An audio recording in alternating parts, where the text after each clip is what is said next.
മലയാളത്തിൽ പോലീസ് കഥകൾ ഏറെ വന്നിട്ടുണ്ട്. മമ്മൂട്ടി, മോഹൻലാൽ, സുരേഷ് ഗോപി എന്നിവരുടെയൊക്കെ ശക്തമായ കഥാപാത്രങ്ങൾ നോക്കിയാൽ തന്നെ എത്രയോ ഗംഭീര പോലീസ് വേഷങ്ങൾ കൂടെ ഉണ്ടല്ലേ. നിലനിൽക്കുന്ന വ്യവസ്ഥകളോട് എതിർത്ത് നിൽക്കുന്ന, പലപ്പോഴും ഒറ്റയ്ക്ക് തന്നെ അല്ലെങ്കിൽ തന്റെ ശരികൾ നടപ്പിലാക്കാൻ തന്നെ തുനിഞ്ഞിറങ്ങുന്ന പോലീസ് കഥാപാത്രങ്ങളെയും കണ്ടിട്ടുണ്ട്.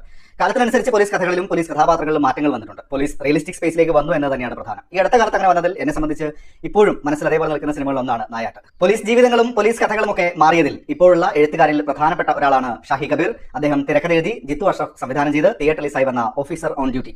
കുഞ്ചാക്ക ബോബൻ, പ്രിയാമണി, ജഗദീഷ്, വിശാഖ് നായർ തുടങ്ങിയവരൊക്കെയാണ് ചിത്രനെ പരിചയപ്പെടുത്തിക്കൊണ്ടാണ് ഈ സിനിമ ആരംഭിക്കുന്നത്. തിരിച്ച് ജോയിൻ ചെയ്യുന്ന ദിവസം അന്ന് തന്നെ പോലീസ് സ്റ്റേഷൻ നടക്കുന്ന ചില സംഭവങ്ങൾ, വളരെ ചുരുങ്ങിയ സമയം കൊണ്ട് ഹരിശങ്കർ എന്ന കഥാപാത്രത്തിന്റെ ഒരു ഏകദേശ രൂപം, സ്വഭാവമൊക്കെ പ്രേക്ഷകർക്ക് ലഭിക്കുന്നുണ്ട്. അത് പേഴ്സണൽ സ്പേസിലും പ്രൊഫഷണൽ സ്പേസിലും രജിസ്റ്റർ ചെയ്യാൻ കൂടെ സാധിക്കുന്നുണ്ട്. അന്ന് വരുന്ന ഒരു മുക്കുബന്ധവുമായി ബന്ധപ്പെട്ട കേസും അതിന് പിറകെയുള്ള അന്വേഷണമൊക്കെ ആയിട്ടാണ് ഓഫീസർ ഓൺ ഡ്യൂട്ടി എന്ന സിനിമ മുന്നോട്ട് പോകുന്നത്. ഷാഹി കബീർ എഴുതിയതും സംവിധാനം ചെയ്തതുമായ മുന്നത്തെ ചിത്രങ്ങൾ ജോസഫ്, നായാട്ട്, ഇലവീഴ പുഞ്ചറ എന്നീ ചിത്രങ്ങൾ നോക്കിയാൽ ഇവിടെ കുറെ കൂടെ സിനിമാറ്റിക് ആയാണ് വന്നിരിക്കുന്നത്. അതിൽ തന്നെ ഒരു മികച്ച എക്സ്പീരിയൻസ്, തിയേറ്റർ എക്സ്പീരിയൻസ് സമ്മാനിക്കാനും ചിത്രത്തിന് സാധിക്കുന്നുണ്ട്. ഇൻവെസ്റ്റിഗേഷനും ഇമോഷനും ഒക്കെ വരുമ്പോഴും കൃത്യമായി ബ്ലെൻഡ് ചെയ്ത് പ്രേക്ഷകരിൽ എത്തിക്കാനും സിനിമയ്ക്ക് സാധിക്കുന്നുണ്ട്. കുഞ്ചാക്ക ബോബനാണ് ഹരിശങ്കർ എന്ന കഥാപാത്രമായിട്ട് എത്തുന്നത്. തുടക്കത്തിൽ തന്നെ ഞാൻ സൂചിപ്പിച്ചല്ലോ, പെട്ടെന്ന് തന്നെ ആ കഥാപാത്രത്തെക്കുറിച്ചുള്ള ഒരു ഏകദേശ ഐഡിയ നമുക്ക് ലഭിക്കുന്നുണ്ട് എന്നുള്ളത്. പെട്ടെന്നുള്ള ദേഷ്യം, അയാളുടെ പെരുമാറ്റം എന്നൊക്കെ, എങ്ങനെയാണ് അയാളുടെ സ്വഭാവത്തിന്റെ ഭാഗമായി എന്നൊക്കെ പിന്നീടാണ് നമ്മൾ പ്രേക്ഷകരും അറിയുന്നത്. ഞാൻ അതിന്റെ വിശദാംശങ്ങളിലേക്കൊന്നും ഇവിടെ കടക്കുന്നില്ല. ഈ കഥാപാത്രത്തിന്റെ ആർക്ക് എന്നത് ഗംഭീരമായി, കൺവിൻസിംഗ് ആയി തന്നെ കുഞ്ചാക്ക ബോബൻ ചെയ്തിട്ടുണ്ട്. അതിലൊരു തർക്കവുമില്ല. വോയിസ് മോഡുലേഷൻ, ബോഡി ലാംഗ്വേജ് ഒക്കെ അത്രയും സിങ്കായി ആ കഥാപാത്രത്തെ പരുവപ്പെടുത്തി എടുക്കുന്നതിൽ അദ്ദേഹം പൂർണ്ണമായി വിജയിക്കുന്നുണ്ട്. ഗംഭീരമായി പെർഫോം ചെയ്ത ഒട്ടേറെ സീനുകൾ തന്നെ സിനിമയിൽ എടുത്തു പറയാനുള്ളതുകൊണ്ട് നിങ്ങൾ കാണുമ്പോൾ നിങ്ങൾക്ക് മനസ്സിലാവും. ആക്ഷൻ സീനുകളിലും രസമായിട്ടുണ്ട്. ഹെവി ആയിട്ടുള്ള ഒരു കഥാപാത്രമാണ്, നൈസായി ചെയ്തിട്ടുണ്ട്. കരിയറിൽ തന്നെ മികച്ച കഥാപാത്രങ്ങളിൽ ഒന്നായി നിൽക്കുമെന്നാണ് എന്റെ ഒരു അഭിപ്രായം. വിശാഖ് നായരാണ് മറ്റൊരു പ്രധാന വേഷത്തിൽ. കഥാപാത്രത്തെക്കുറിച്ചുള്ള ഏകദേശ ഡീറ്റെയിൽസ് ഒക്കെ ട്രെയിലർ കണ്ടാൽ നിങ്ങൾക്കും മനസ്സിലാവുന്നതാണ്. നല്ല രീതിയിൽ തന്നെ ചെയ്തിട്ടുണ്ട്. ഒരു സ്റ്റൈൽ, ആറ്റിറ്റ്യൂഡൊക്കെ കൊള്ളാം.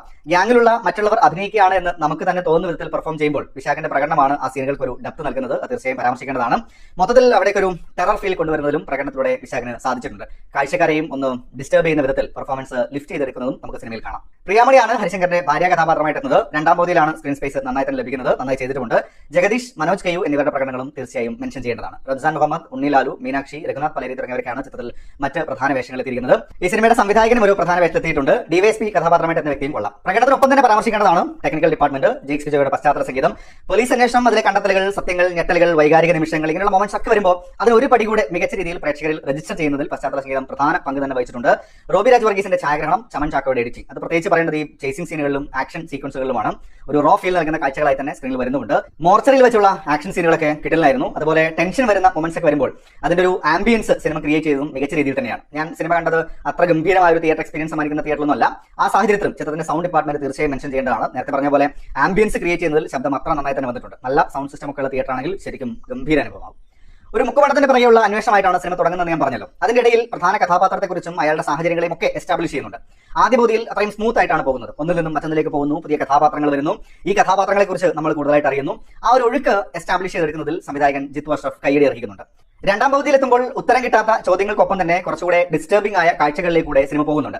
ആദ്യ പകുതി അപേക്ഷിച്ച് നോക്കുമ്പോൾ ഇടയ്ക്കൊന്ന് ഡൗൺ ആകുന്നുണ്ട്. അതൊരു പ്രശ്നമാണ് എന്നൊരു ഫീൽ എനിക്ക് ഇവിടെ ഉണ്ടായിട്ടില്ല. മാത്രമല്ല, ചില സമയത്ത് പ്രഡിക്റ്റബിൾ സാഹചര്യങ്ങളിലേക്കാണ് സിനിമ പോകുന്നത് എന്നിരിക്കുകയും അവിടെ കൊണ്ടുവരുന്ന ചില മൊമെന്റ്സ് അത് വീണ്ടും കഥയെ ഇൻട്രസ്റ്റിംഗ് ആക്കുകയും നമ്മൾ ഒന്നുകൂടെ ഇന്നാവുന്ന രീതിയിലാണ് മുന്നോട്ട് പോകുന്നത്. ട്വിസ്റ്റുകൾ എന്നത് ഓരോ ഘട്ടത്തിലൂടെ റിവീൽ ചെയ്യുന്നതൊക്കെ എഴുത്തിന്റെ മികവായിട്ടാണ് തോന്നിയത്. പിന്നെ ഫാസ്റ്റ് ആണ് കഥ പറച്ചിൽ. അതിലും സ്പൂൺ ഫീഡിംഗ് പരിപാടി ഇല്ലാതെ കാഴ്ചക്കാരന് ചിലതൊക്കെ സോൾവ് ചെയ്യാൻ കൊടുക്കുന്ന, അല്ലെങ്കിൽ പിറകിലോട്ട് പോയാൽ കിട്ടുമല്ലോ എന്ന് പറയാവുന്ന രീതിയിലുള്ള സംഗതികളുമുണ്ട്.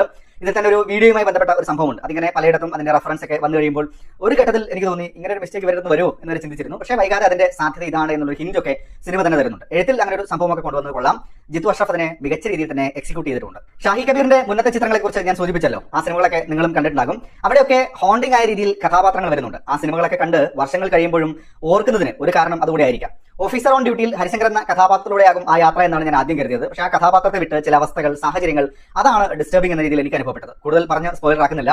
സിനിമയിൽ പറയുന്നത് പോലെ അല്ലെങ്കിൽ അതിന് സമാനമായ ചില അവസ്ഥകളിലൂടെ പോകേണ്ടി വന്ന കാര്യങ്ങൾ, വാർത്തകൾ ഒക്കെ നമ്മുടെ മുന്നിൽ ഉണ്ട് എന്നതുകൂടെ ആകാം അങ്ങനെ ഒരു ഡിസ്റ്റർബിംഗ് ഫീൽ ഉണ്ടാകാൻ കാരണം. തീർത്തും പേഴ്സണലായ കാര്യമാണ്. എല്ലാവർക്കും ആ ഒരു രീതിയിൽ ഫീൽ ചെയ്യണമെന്നില്ല. എനിക്ക് അങ്ങനെ ഒരു ഫീൽ ഉണ്ടായപ്പോൾ ഞാൻ പറഞ്ഞത് മാത്രം. കൊമേഴ്ഷ്യൽ ആസ്പെക്ട് എന്ന രീതിയിൽ തിരക്കഥയെ മോൾഡ് ചെയ്തതുകൊണ്ടാകാം കഥക്കകത്ത് ഇന്റൻസ് ആയി തന്നെ ഇന്നാവുന്ന ഒരു അവസ്ഥ സിനിമയിലില്ലായിരുന്നു. പിന്നെ സിനിമയിൽ ചർച്ച ചെയ്യുന്ന വിഷയങ്ങൾ, അതിന്റെ ഒരു അവതരണം എന്നതിൽ ചില ഘട്ടങ്ങളിൽ വിമർശനങ്ങൾ, ചർച്ചകളൊക്കെ വരാനുള്ള സാധ്യതകളുമുണ്ട്. കേസ് അന്വേഷണവും കുടുംബവും പേഴ്സണൽ വിഷയങ്ങളും ഒക്കെ വരുന്ന ഒരു കാഴ്ചയാണ് ഓഫീസർ ഓൺ ഡ്യൂട്ടി. വിശാല അർത്ഥത്തിൽ ഈ എലമെന്റ്സ് എന്ന് പറയുമ്പോൾ അത്തരം സിനിമകൾ മുന്നേ വന്നിട്ടുണ്ട്, നമ്മൾ കണ്ടിട്ടുണ്ട്. അപ്പോഴും കഥ എങ്ങനെ പറയുന്നു എന്നതിൽ പ്രേക്ഷകനെ പിടിച്ചിരുത്താൻ ഓഫീസർ ഓൺ ഡ്യൂട്ടി എന്ന സിനിമയ്ക്ക് കഴിയുന്നുണ്ട്. പ്രകടനങ്ങളും ടെക്നിക്കൽ ഡിപ്പാർട്ട്മെന്റ്സും അതിൽ നല്ല പണിയെടുത്തിട്ടുണ്ട്. അത് തന്നെയാണ് ചിത്രത്തിന്റെ വിജയവും ഒരു മികച്ച തിയേറ്റർ എക്സ്പീരിയൻസ്. നിങ്ങളും സിനിമ കണ്ടിട്ടുണ്ടെങ്കിൽ അഭിപ്രായങ്ങൾ കമന്റ് ബോക്സിൽ പങ്കുവെക്കുന്നു.